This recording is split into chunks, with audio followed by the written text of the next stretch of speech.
Hi everyone, my name is Tiffany Zhang and I'm the founder and host of Undocumented History, an online YouTube video podcast. In today's episode, episode 5, I will be speaking with Deepa Iyer, a South Asian writer, lawyer, strategist, facilitator, and activist. Although Miss Iyer is inspiring social change through many projects and ways, such as writing a book and leading a nonprofit, something that really struck out to me was her role as a co-host of the Solidarity Is This podcast. Like me, Ms. Iyer also interviews trailblazers in the field of social justice. As someone who is passionate about social change and also a host of their own podcast, I found many similarities between Ms. Iyer and I knew that I wanted to interview her. In this interview, Ms. Iyer and I will be discussing the intersection of race and gender, how solidarity is a verb, and why schools and media don't give attention to important undocumented histories. Here is my conversation with her. Hi everyone, and welcome to Undocumented History, an online video podcast focused on educating others about Asian culture and history, while also amplifying Asian voices and stories. I'm Tiffany Zhang, your host, and today we have a very special guest, Deepa Iyer. Miss Iyer is a South Asian American writer, lawyer, strategist, facilitator, and activist who is the strategic advisor at the Building Movement Project, a nonprofit organization working for social justice. Additionally, Ms. Iyer conducts training and uplifts narratives through the Solidarity Is This podcast. She has also written 2 books, Social Change Now, A Guide for Reflection and Connection, and We Too Sing America, South Asian, Arab, Muslim, and Sikh Immigrants Shape Our Multiracial Future, which won the 2016 American Book Award. Ms. Iyer, thank you so much for being here today and taking the time to join me. Before we start, is there anything else that you want to add regarding to what you do and who you are? Well, first of all, Tiffany, thank you so much for doing this podcast and for inviting me to be on. I'm so glad that I could be here. I'm looking forward to the conversation, but if folks are interested in learning more about my work, you could go to www.deepaiyer.com to learn more about what you just talked about. Yes, I'll also link that in the description so y'all can click it if you want. So that's great. So like the first question, I guess, is something I'm kind of interested in. So I guess like tell me a little bit about your background and kind of like journey to where you are now. Mm. Yeah, so I mean, not surprisingly, I think this is true for a lot of Asian American immigrants. My story really begins with my own immigrant experience. So I grew up in Kerala, India, in a really secular, multi-faith city. And I moved to the state of Kentucky with my parents and my brother when I was 12. And this was in the mid 1980s, well before you were born. And it was a time where I went through a lot of experiences around feeling othered and feeling excluded Mhm. for lots of reasons. My accent, the way I looked, where I came from, right? And so a lot of the questions that I started to think about then were around belonging, like where I belong and who do I belong to. And I think that those questions have sort of shaped my journey around social justice in terms of the work I do and have done in Asian American communities too. Yeah, I think that theme of like belonging is especially important. I feel like a kind of like maybe like a stereotype of Asian Americans is that like they will always be seen as foreign, or like a conception about them is that they will always be seen as foreign. And even like if you are born in America, raised in America, I think that there's still kind of that like conception around like Asian Americans. Yeah. So I kind of like what you talked about your racial identity. But also talking about like your gender identity, I guess like how has your racial and gender identity played into like your role for advocacy? Mm. Yeah, I mean, I think that it's so true that we all hold these multiple identities, right? And some of our identities can be privileged ones, like we can hold privileged identities around skin color or caste or class. And we can also hold more marginalized identities around gender or sexual orientation or race. And so I think that, like most people, I'm trying to balance all of those, right? And I think for me in particular, you mentioned race and gender, and those have definitely been, I think those and immigration status, because I, was not a US citizen. I Mhm. wasn't born here. I'm a naturalized citizen. And so I think my immigrant identity, my race and gender have played a role in a lot of different ways. And one clear way is sort of how I'm often treated, because of, like you said, misperceptions based on that. I also think that I'm really committed to justice around all those arenas. So, what, how are undocumented Asian immigrants who are in this country and contributing to this country, how are their rights being acknowledged, right? Or how do we change the ways in which institutions treat Black people in this country? What about the uptick in anti-Asian violence since the pandemic started? So while some of these issues are important to me personally, I also really look at how we can shift them in a societal way through systems change and culture change. And I feel like especially as like someone who is not a white man, I feel like you probably did have a lot of challenges, I guess, like in the role of advocacy and like just being an advocate. Can you tell us more about those Mhm. struggles? I actually I would say that I didn't really face a lot of challenges in the advocacy realm, primarily because I think in the advocacy realm, when you think about social change, a lot of those spaces are actually led and shaped by people of color. And so I've always felt at home in advocacy spaces, in nonprofit spaces, social justice spaces. But I think that I faced more challenges when I like worked at a law firm, for example, for a very short period of time, where definitely every single day I was confronted with some form of racism or misogyny on the basis of my race and gender. I think in many ways that's probably why I kind of came to work in the nonprofit sector, because it's always been a place where I feel at home. Going back to that question of belonging, it's felt like it's a place where I can be all of the identities that I am. And it's also a place from which I can actually do advocacy work that could be meaningful. Yeah, definitely. Also, what you said about like facing racism and misogyny while you were, I guess, like studying law, I think that also has to do with like going back to like negative racial stereotypes. I feel like like I feel like Asians are sometimes seen as like, as I said before, like kind of foreign, I guess, and not like kind of a leader, I guess, which probably also went with that. But I feel like going back to like your multiple identities, I know like on your website you describe yourself as a writer, lawyer, strategist, facilitator, and activist. I guess like how do you balance between those roles? Yeah, yeah. No, those are probably way too many things. It shows you that I'm probably doing too many things. So my work is really focused on systemic change, on policy issues, affecting, communities of color, right? And so a lot of the work I do now, as you mentioned earlier, is on transformative solidarity. So it's questions like, how do we actually build really meaningful connections between like Native communities and Asian communities, right?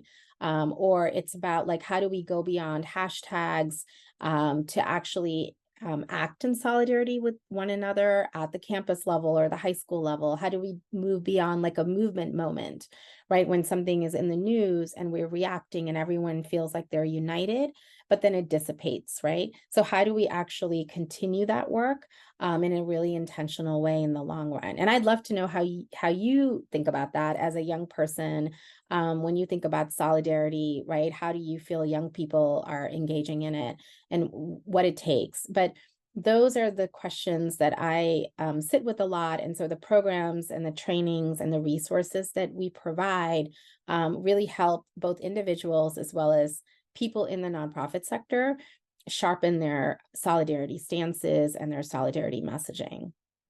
Yeah, I guess for me, I feel like especially in this age, solidarity is very important. I feel like right now we are, I know this is like people say this a lot, but I feel like right now we are kind of in an age of like political like divide, and I feel like right now, especially, I feel like being together and like that kind of unity is especially important. But I guess like my next question is like, I guess like what does the word solidarity like mean to you? Because I know you Yeah. also have a podcast with that word and the Yeah, title. yeah. It's called Solidarity is This. So I think that solidarity is a verb. It's an action. It's not to me like a noun or a concept. It's something that you do, and you do it with intention, and you do it with accountability, and you do it with connections to others. And so it's really important, I think, to if you want to act in solidarity, say, for example, um, if Asian Americans want to be in solidarity with Black communities, right? It's really important to think about how to do that intentionally. So, one way I've seen young people do this really successfully and effectively is actually talk about anti Black racism within their own families, right? Because that's a form of solidarity. That means like, we're actually doing something that's hard, that's courageous, it's risky by talking to like our family members and our parents, right, about how anti-Black racism can sometimes show up in what we say and how we communicate, and what we believe. So that is a way to actually act in solidarity. That can be really, really meaningful. So for me, it's the verb, it's the action step. So I always say, like, we all believe in solidarity, I think, right? We all believe in the importance of it. But the question is like, what actions am I taking regularly to engage in solidarity, to show my solidarity? And how am I doing that even within my own community, not just externally and outwardly? Yeah, I like that you said that solidarity is a verb because I feel like sometimes when people think of like solidarity, they might think of it as something like more and passive, like, oh, we're like in solidarity right now, or like, oh, Yeah. we're so united, but like people don't like think about how to actually like make it intentional or like actually take action towards it. And so I really like your kind of framework about how solidarity is actually something that you intentionally do, not just like something like you, I guess, like passively engage in. Right, right, exactly. And I think that's the podcast looks at that. It looks at like it features a lot of people, activists and others who are engaging in solidarity and trying it out in their communities, to say these are the steps that we tried and this is what worked and what didn't work. Because I think we need more examples of how to do it, because otherwise it feels really daunting, it feels overwhelming. But every single day and for generations, people have engaged in solidarity to survive, to thrive, right? And I think more and more examples of how we're doing that are important, especially now, like you said, when there are so many divides in our country. hmm So I guess like kind of pivoting towards your role as the strategic advisor at the Building Movement Project, I guess like can you tell us more about your role and I guess like how the Building Movement Project is able to so effectively, I guess like meet its mission, I guess? Yeah, sure. So, Building Movement Project is a national nonprofit, and our goal is to catalyze social change, by individuals, by networks, by nonprofit organizations. And we do that in a couple of ways. We produce a lot of research about the nonprofit sector. So, for example, during the pandemic, we produced a report on the needs that people of color leaders had in that moment to address all of the issues around the pandemic, right? We also produce a lot of resources and tools that folks can use. So, an example of that is the social change ecosystem map that you may have seen, that shows the various roles that we can engage in order to bring about social change. We also just released a resource called How to Write a Solidarity Statement. So we put out these kinds of tools that folks can use. And the third way we catalyze social change is really by building relationships, which are one of the cornerstones of solidarity practice anyway. But it's about how can community leaders be more in relationship with each other to learn about the issues in their community and to come together around shared goals and values. So more info is at buildingmovement.org. We have an Instagram as well, so feel free to check it out. Yeah, definitely. I kind of like the building movement projects and how they have like three kind of different areas. I feel like and those all kind of connect really well and I feel like the building movement project does like cover not like I mean, it's hard to say like every single thing, but like covers like very important areas to build solidarity, I guess. And my next question is I know you have a book, We Too Sing America, and that deals with a lot of undocumented stories regarding South Asians post 9/11. And I guess to me, as a high schooler, it kind of like surprises me that schools and media aren't covering these important untold stories. I guess, and like to you, like how can we be more aware of these stories? And I guess like why don't we think these stories are getting the attention they deserve? That is such a good question, Tiffany. Um, and so one of the reasons I wrote the book, and and that book actually came out in 2015, and then it was re-released in 2017, I believe. But one of the reasons I wrote the book is because I felt that a lot of the community stories of South Asian Muslim, Arab, and Sikh immigrants were not being told when we think about 9/11, right, as a moment of significance in American history. And so I found, and I write about this in my book. I sometimes teach Asian American studies at the University of Maryland, and I found that a lot of the students I was teaching, had these ideas about 9/11, like they knew it obviously was a horrific day. It was a terrorist attack. They knew about sort of the patriotic response in the country. They knew about the war in Afghanistan, but that was kind of the limit of their understanding, right? And that if we don't understand everything else, we are left with this really sanitized and single dimensional, one dimensional understanding of what 9/11 has meant. So the book actually brings up a lot of other things, right? It brings up the stories of backlash and discrimination faced by Muslim, South Asian, Arab, and Sikh communities, where the patriotism in some ways turned into acts of hate, assault, murder, school bullying, discrimination in the workplace. It also talks about what a lot of activists call state violence, which is the violence that happens at the hands of the government. So policies like the Patriot Act, special registration, and so many others, including surveillance, right, that a lot of Americans don't know about, but that actually have become part and parcel of the way that we live right now. The surveillance state, the ways in which immigration has become more about enforcement than ever, right? A lot of that originated in the days and weeks and months after 9/11.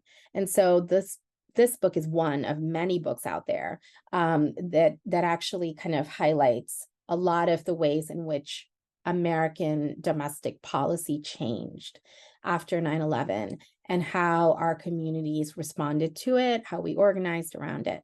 So that's what the book's about. But your question is so good because you said, why don't we learn about these histories, right? Well, in some cases, I think that these histories are being kind of rendered invisible and even being banned, right? So we know, for example, that AP Black History is something that is off the books in Florida and potentially other states like Arkansas. And that's just a slippery slope. I think that means that other community histories will also be attacked. And so one of the things that, and this recording comes at like a really good time because we're a couple of weeks away from the 22nd anniversary of 9/11. So myself and another one of my friends who's an author, Marina Budos, we're giving away our books on post 9/11 America to teachers and librarians in 5 states around the country: Texas, South Carolina, Missouri, Utah, and Florida, where we're seeing like the most stringent bans on books. And so we're hoping to reach teachers and school librarians to have these books, right? So that young people can learn more about these histories. That was such a great response to my question. I feel like also going back to what you said about 9/11, I think some people maybe, I mean, like, I don't know, but I think some people might think of it as like a one-day event, like, and Right. they don't think about the aftermath of it and what it ha and like its impact on marginalized communities. And I think your book is really good at like making or like educating other people about the impact and effect and not just saying that 9/11, oh, it's just like a one day kind of type of thing. Right. It's actually something that has had ripples on like communities and yeah. Mm. And also I guess like going back to my second part of the question about like why we don't see these stories. I know when I took World History AP in sophomore year, we only learned about like two instances of kind of like Asian American discrimination, so the Chinese Exclusion Act and also Japanese American concentration camps. And I think that just goes to show like even in like this standardized AP curriculum that there still isn't a lot of diversity in the curriculum. Yeah, and that's actually great, to be honest, because I mean, I didn't learn about either of those when I was growing up, right? So it's important to recognize that we have come far, and educators have been pushing, and activists have been pushing to include those really seminal events, right, in your textbooks. And at the same time, what about like the Vietnam War or the American War, as many Southeast Asians call it, and the impact on refugees who were displaced and moved into this country, right? What about 9/11, as you said, which is often a day frozen in time? And what about what we're going through right now with the pandemic? So there's so many of these moments that don't make it into our history books. And I think part of it is that we have to have like opportunities to supplement our education in different ways, right? And that's why we need more diverse teachers in classrooms. We need to make sure that the books that are being written by people of color now come into school libraries. So people like you can check those books out and say, I'm learning on my own, or I see myself represented, right? I think it's absolutely important that we do that, because otherwise we are just getting very incomplete understanding of our country and our communities as well. Yeah. I think something that people say a lot is like what was it? Oh, it was like or Asian history is also American history, and I think that's what you kind of were referring back to, like making sure we know all the viewpoints and stuff. So I guess my next question, I know you have another book called Social Change Now.